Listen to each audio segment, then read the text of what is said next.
ఒక్క ఆత్మనైనా నేను రక్షింపక యేసువా. వట్టి చేతులతో దర్శించుట తగునా? పరలోకానికి వచ్చి మీ ఎదురుగా చేతులు కట్టుకుని ఒక్క ఆత్మ రక్షించలేదే. దేవుని కొరకు దేవా నేను నీ రుణంబు తీర్చగలనా ఎన్నటికైనా అని అనలేదే. ఒక్కరిని కూడా చర్చికి రప్పించలేదే. ఒక్కరికి సువార్త చెప్పలేదే. ఒక అబ్బాయి చెప్పాడు, 42 మందికి సువార్త చెప్పానయ్యా.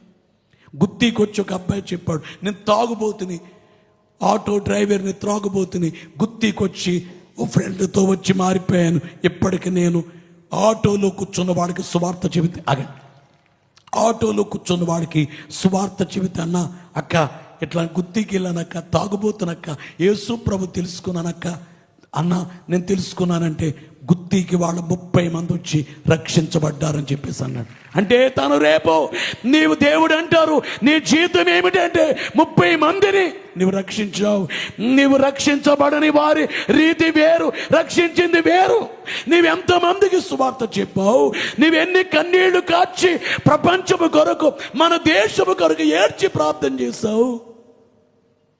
పరలోకములో నీ తరగతి ఏంటి?